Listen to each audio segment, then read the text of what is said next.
My name is Ashley, and at 29 years old, I never thought I'd be treated like an intruder in the family home where I grew up in our traditional Philadelphia suburb house with its wide porch and echoes of old East Coast values.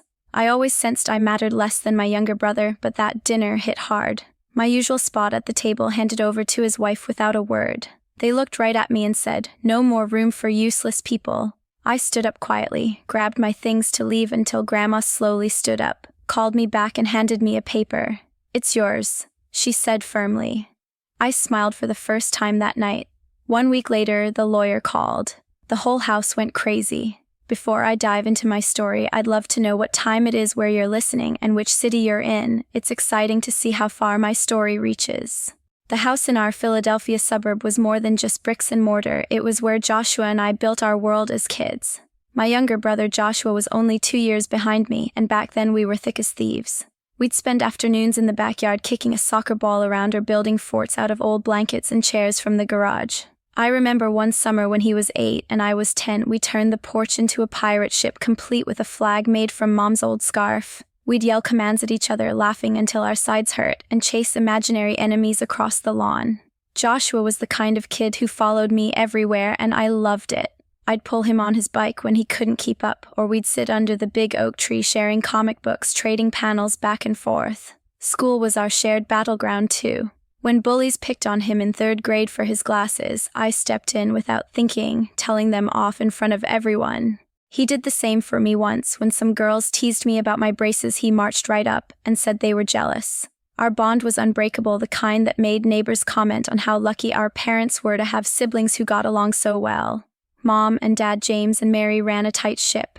Dad worked as an engineer at a local firm, commuting into the city every day, while Mom handled event planning from home, juggling client calls with our schedules. They weren't overly affectionate, but they had clear expectations. As we hit our teens, though, cracks started showing. Joshua joined the high school baseball team and became the star pitcher, drawing crowds to games where Dad would cheer loudest. I'd hear him bragging to friends about Joshua's home runs while my straight A's in English and art classes got a quick nod at best. "Good job, Ashley, but focus on something practical," Dad would say, barely looking up from his newspaper. I threw myself into creative projects like designing posters for school events or starting a small blog about local history. But Mom would pull me aside during family dinners, whispering, "Men prefer women who aren't so outspoken, tone it down." Meanwhile, when Joshua shared his opinions on sports or politics at the table, it was showing initiative. The double standard wore on me. By senior year, while Joshua was scouted for college teams near home, I applied to schools out west, landing a spot in a marketing program in Los Angeles. The day I packed my car for the drive across country felt like freedom, but also a quiet goodbye to the closeness we once had. Joshua stayed local, attending a university just 30 minutes away where Mom and Dad attended every game. He majored in business following Dad's advice for a stable path and graduated with offers from firms in the area. I visited less often, building my career in LA at a digital marketing agency where I climbed to account manager, handling campaigns for eco-friendly brands. My salary let me afford a cozy apartment near the beach, but trips home highlighted the gap. "Marketing. That's just ads. When are you getting a real job back here?" Dad scoffed during one call. Mom added, "Joshua's balancing work and life so well. You should learn from him." The favoritism stung more as years passed. Joshua got help with his first car, down payment from our parents, while I scraped by on student loans. At holidays, his stories dominated conversations, promotions, weekend trips, while my updates about client wins were met with polite smiles and quick subject changes. Once, after I shared a big project success, Mom said, "That's nice, dear, but Joshua just closed a deal that could lead to partnership." It built up, making phone calls tense and visits rare. I defended myself in arguments, pointing out the unfairness, but Dad dismissed it as overreacting. Joshua, who once had my back, started echoing them. "Come on, Ashley, you're doing fine out there. Stop making it about you." One heated call after I skipped Thanksgiving stood out. I explained my work deadline, but Mom snapped, "Joshua always makes time for family. Why can't you?" I hung up, feeling invisible, deciding to limit contact to birthdays and quick texts. It protected my peace but deepened the rift. Joshua messaged occasionally, but conversations felt forced, like we were strangers sharing DNA. As he got serious with his girlfriend, I sensed things shifting further, wondering if marriage would seal my outsider status for good. That pattern of favoritism wasn't new. It started small in childhood, but grew as our paths diverged. Joshua's choices aligned with what Mom and Dad valued, staying close, traditional stability. Mine, they saw as rebellion. After one particularly rough visit where Dad questioned my LA lifestyle again, I vowed to keep more distance, focusing on my life out west. Little did I know Joshua's upcoming wedding would crank the tension higher, setting the stage for the explosion at that family dinner. When my younger brother Joshua proposed to his girlfriend Brittany, the family shifted into overdrive. Their engagement party was a big deal in our Philadelphia suburb. Mom planned it like a military operation with catered food and a string quartet on the lawn. I flew in from LA for the weekend feeling like a guest at my own family's event. Brittany, with her polished smile and business degree from a local college, was everything Mom and Dad had hoped for in a daughter-in-law. She was charming, put together, and knew exactly how to win them over, bringing homemade cookies to Sunday dinners and offering to help Mom with holiday plans. From the moment they met, Brittany could do no wrong. At the engagement party, Mom gushed over her, saying, "She's so thoughtful. Ashley, you should take notes." Dad nodded, already discussing business connections with Brittany's colleagues. Meanwhile, I stood on the sidelines holding a glass of wine, feeling like an extra in their perfect family movie. I barely knew Brittany. We'd exchanged maybe a dozen words before the engagement, but Mom insisted I be a bridesmaid. "Don't talk too much about your LA job at the wedding," she advised, adjusting my dress. "It's their day, not yours." The wedding was a spectacle, covered by local event blogs, with me in a pastel dress I'd never wear again. I smiled for photos, said the right things, and caught a red eye back to LA the next morning, promising myself I'd limit visits. Brittany's takeover didn't stop after the wedding. She and Joshua bought a house 15 minutes from Mom and Dad, and Sunday dinners became her stage. Mom started asking Brittany's opinion on everything: table settings, vacation plans, even Dad's retirement investments. Joshua beamed at her like she was the sun, while my attempts to join conversations fell flat. Once, when I mentioned a big campaign I'd led at work, Brittany cut in with, "Oh, that sounds cute, Ashley, but I was just telling Mary about our new kitchen remodel." Mom nodded eagerly and the topic shifted. It wasn't just dinners. My old bedroom, where I'd spent hours sketching designs as a teen, was turned into Brittany's home office when they stayed over. I found out when I arrived for a rare visit and saw my books and posters packed into boxes in the basement. "We needed the space," Mom explained, not meeting my eyes. "Brittany's working on big projects and you're hardly here." I bit back my frustration, but it hurt to see my childhood erased without a heads up.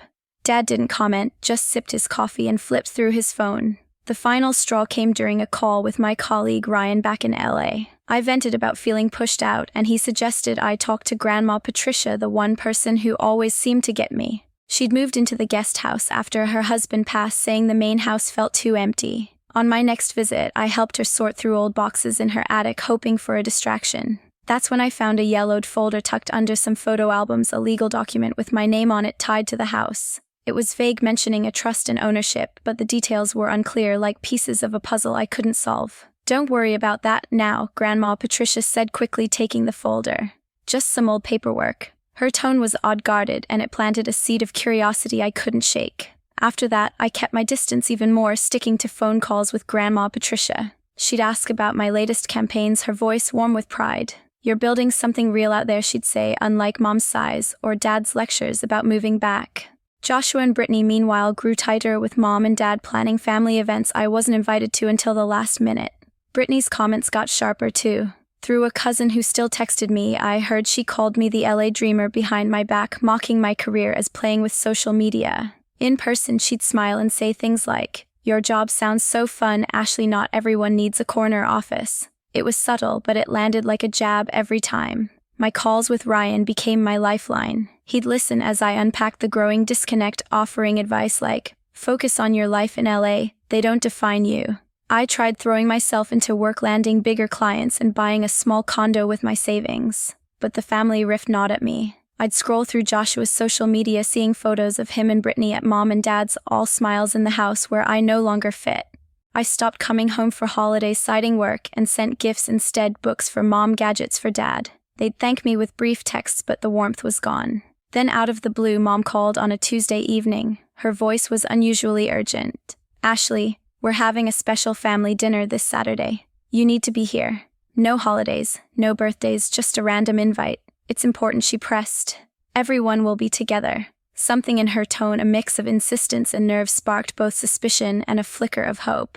Maybe they wanted to mend things. Against my better judgment, I rearranged my schedule, delegated a project to Ryan, and booked a flight to Philadelphia. I had no idea that dinner would turn everything upside down. I landed in Philadelphia on Friday night, my stomach knotted with a mix of hope and dread. Mom's urgent call about the special family dinner had me rearranging my entire week, handing off a major campaign to Ryan, and booking a last-minute flight from LA. The taxi ride from the airport wound through familiar suburban streets past colonial houses with neat lawns until we pulled up to the family home, its white columns and wide porch glowing under the streetlights. I'd grown up here, but stepping out with my suitcase, it felt more like a museum than a home. Inside, the house buzzed with an energy I hadn't expected. Mom was in the kitchen arranging a floral centerpiece that must have cost a fortune. She gave me a quick hug, her perfume sharp and familiar. "Ashley, you made it," she said, eyeing my simple black dress. "That's nice. Everyone's in the dining room." No criticism, which was odd, but her smile didn't reach her eyes. I followed her, bracing myself for whatever this dinner was really about. The dining room was set like it was Christmas, with the good china crystal glasses and candles flickering in silver holders. Dad stood at the head of the table pouring wine, while Joshua and his wife Brittany sat close on one side, her hand resting on his arm. Grandma Patricia was already seated, her expression calm but watchful. Joshua glanced up as I entered. "Hey, good to see you," he said, his tone casual, like we hadn't gone months with barely a text. Brittany offered a tight smile, her hand subtly brushing her stomach. That's when it clicked, she was pregnant. This dinner wasn't just a catch-up. "Sit here," Ashley, Mom directed, pointing to a chair at the far end next to Grandma Patricia. It was the guest spot, not my usual place by Dad. I hesitated, glancing at Brittany, who was settled comfortably in my old seat. "Oh, Ashley, you don't mind, do you?" Brittany said, her voice sweet but sharp. "It's just easier for me here, you know, with the baby coming." Her hand patted her stomach again, drawing all eyes. I swallowed hard and took the guest chair, Grandma Patricia giving my hand a quick squeeze under the table. Dad raised his glass for a toast. "To family," he said, looking straight at Brittany and Joshua. "And to new chapters." Joshua grinned, standing up. "We've got news," he announced, his arm around Brittany. "We're expecting. Baby's due in October." The room erupted in cheers. Mom's eyes welled up as she hugged Brittany. "A grandchild," she said, voice thick. "I'm going to be a grandmother." Dad clapped Joshua on the back, already talking about family names. I forced a smile, murmuring congratulations, but the air felt heavy. No one asked about my life in LA, my recent promotion, or even how my flight was. I was there but invisible. Dinner started, plates passed around with roast chicken and mashed potatoes. The conversation stayed laser-focused on the baby, nursery plans, doctor visits, whether it'd be a boy to carry on the family. Brittany leaned into it, saying, "We're already checking preschools. The good ones have waitlists years out." Mom nodded eagerly. "James can pull strings at the academy. Connections matter." I picked at my food, feeling like a stranger at my own family's table. When I tried to join in, sharing a memory of Joshua and me building a treehouse as kids, he barely acknowledged it, steering back to baby names. Then the conversation shifted and my stomach dropped. Dad set down his fork. "This house is perfect for a growing family," he said, looking at Joshua. 5 bedrooms, a big yard, ideal for kids." Mom chimed in. "We've been thinking, James and I. Maybe it's time we downsize, get a condo in the city. You and Brittany could move in here."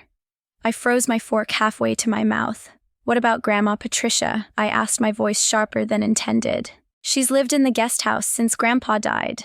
It's her home." Dad waved a hand. "We'll find something suitable for her. A nice retirement place nearby." Grandma Patricia's eyes narrowed, but she stayed silent. I couldn't. Suitable. You're talking about kicking her out of her own space for Joshua's family. My voice rose, drawing stares. Brittany's smile tightened. "Ashley, you're not here much, so maybe you don't get it. We're planning for the future, for the next generation. You've made it clear you're fine on your own in LA." Her tone dripped with condescension. "That's not the point," I snapped. "This is about fairness. Grandma deserves a say." Mom's face hardened. "Ashley, this is a family matter. You don't get to dictate what we do when you're barely part of this family." The words hit like a punch. "Barely part of it," I echoed. "I flew across the country for this dinner, and you're telling me I don't belong." Brittany leaned forward, her voice icy. "No more room for useless people, Ashley. You chose to leave. We're building something real here." Silence fell heavy and suffocating. Joshua looked at his plate, saying nothing. Dad sipped his wine, avoiding my gaze. I set my napkin down, hands shaking. If I'm so useless, I'll go. I stood, pushing my chair back, and headed for the stairs to grab my suitcase. The hurt burned, but I wouldn't let them see me break. I was almost at the front door when Grandma Patricia's voice stopped me. Ashley, wait. She stood in the hallway, her steps slow but deliberate. Come with me for a moment. There's something you need to know. Grandma Patricia led me to the quiet of the living room, away from the dining room's tension. The familiar antique clock ticked softly, grounding me as my hands still trembled from the fight. She sat me down on the old leather couch, her eyes steady but kind. Ashley, there's something I've kept from the family, she said, her voice low, almost a whisper. After my husband passed, I never got around to changing the house's deed. It's been in a trust, and it's yours has been since I set it up years ago. She pulled a folded paper from her sweater pocket, worn at the edges, and handed it to me. I saw how they treated you, always favoring Joshua. I wanted to make sure you had something solid. I stared at the document, my name printed clearly as the beneficiary of a trust for the house. It wasn't a full will, just a preliminary agreement, but it was enough to make my head spin. Why me? I asked, my voice catching. Why not Joshua or Mom and Dad? Grandma Patricia's expression hardened. Because you've been pushed aside your whole life for being yourself. I wanted you to have power, a place they can't take away. Her words hit deep, a mix of validation and weight I wasn't ready for. I clutched the paper, unsure what to say, when footsteps interrupted us. Mom appeared in the doorway, her face tight with suspicion. What's going on? She demanded. Grandma Patricia stood slow but firm. It's time you all knew. This house doesn't belong to you or James. It's Ashley's by my decision. The air shifted. Dad stormed in, his wineglass still in hand. That's ridiculous, he snapped. This is our home. You can't just rewrite history. Joshua and Brittany followed her, arms crossed, eyes narrowing. What are you talking about? Joshua asked, his tone sharp, like I'd stolen something from him. It's legal, Grandma Patricia said calmly. I set up the trust after my husband died, and Ashley's the beneficiary. The paperwork's been filed, but you'll need to talk to my lawyer for the rest. Dad's face reddened. This is insane. You're saying you gave our family home to her? He pointed at me like I'd planned it. Mom's voice shook. Patricia, please don't do this now. We're celebrating a new baby. Don't tear us apart. Brittany stepped forward, her smile gone. Ashley, you can't seriously think you'll take this house. We're starting a family here. You're off in LA doing whatever it is you do. I opened my mouth to respond, but Joshua cut in. Come on, Ashley, let's be reasonable. We can share the house, work something out. You don't even live here. His tone was softer, but it felt like a tactic, not concern. I looked at Grandma Patricia, then back at them. I didn't ask for this, I said, holding up the paper. But I'm not the one tearing anything apart. You did that when you called me useless. Mom flinched but didn't speak. Dad threw up his hands. This is a mistake. We'll talk to the lawyer ourselves. The room felt suffocating. I folded the paper and tucked it into my pocket. I'm done here, I said, my voice steady despite the storm inside. I'm going back to LA. Brittany scoffed. Running away again? Typical. I ignored her, grabbing my suitcase from the foyer. Grandma Patricia followed me to the door. Wait for the lawyer's call, she whispered. It's all in place. I nodded, too overwhelmed to say more, and stepped out into the chilly Philadelphia night, calling a taxi to the airport. On the flight back, I couldn't sleep. The paper burned a hole in my pocket, its weight both empowering and heavy. Back in LA, I called Ryan, my voice shaking as I told him everything, the dinner, the fight, the trust. They really said that to you? He asked, stunned. Ashley, you don't owe them anything. Focus on what's next. His words grounded me, but my mind kept racing. What did it mean to own the house I'd been pushed out of? I spent the next week jumping every time my phone rang, expecting the worst. Then exactly 7 days later, the call came. A lawyer's voice, calm and professional, confirmed it. The trust is airtight, Ms. Thompson. The house is legally yours.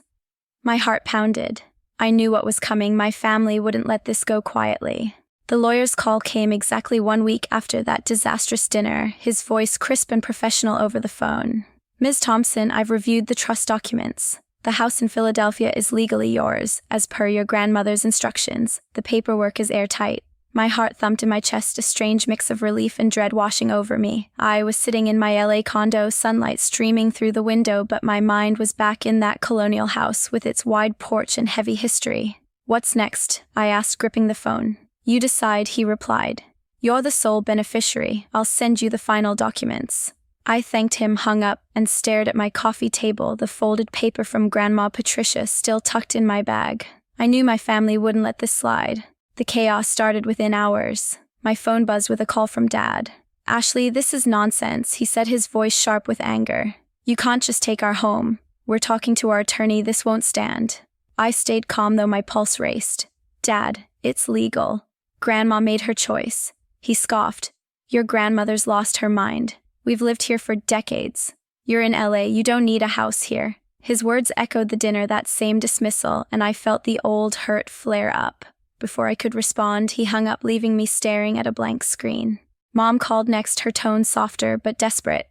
"Ashley, please, let's talk about this. We're a family. We can work it out." Her voice cracked like she was on the verge of tears, but it felt like a performance.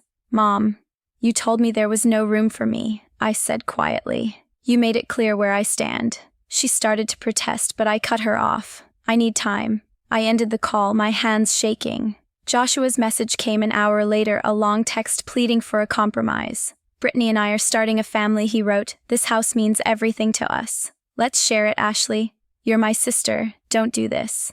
It was the first time he'd called me his sister in years, but it rang hollow like a last-ditch effort to keep control. Brittany's call was the worst. "You're really going to steal our future," she snapped, her voice dripping with venom.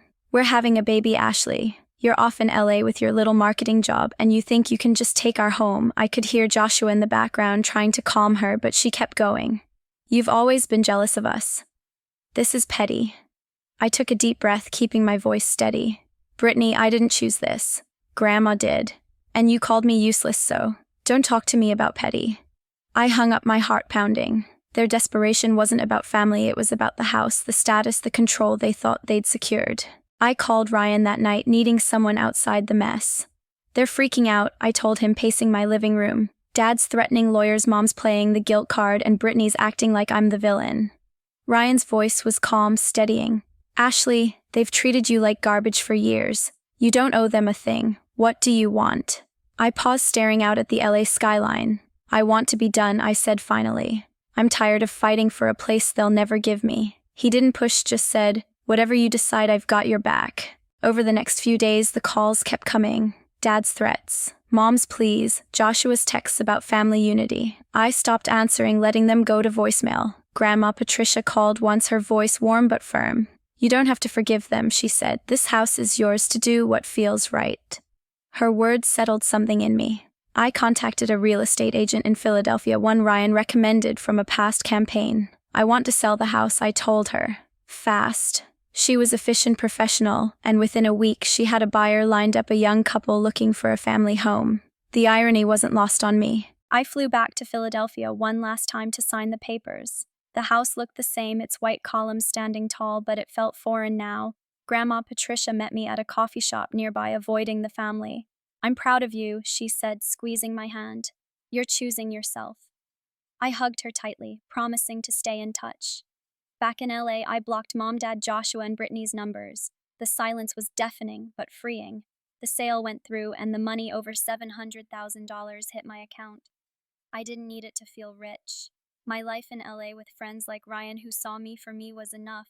Looking back, that dinner was the breaking point, but it was years of being sidelined that led me here. I learned something brutal, but true family isn't always the people you're born to. It's the ones who respect you, who don't make you beg for a seat at the table. I spent too long trying to fit into a house that never wanted me, letting their words chip away at who I was. My warning to you is simple. Don't cling to people who diminish you, even if they're blood. Walk away, build your own space, and find the people who lift you up. It's not easy, but it's worth it. Thank you for listening to my story. It's raw and it's real, and I hope it resonates with someone out there. If you've ever had to cut ties to protect your peace, drop your story in the comments. I'd love to hear it. Please like and subscribe to catch more of my journey. Your support means everything.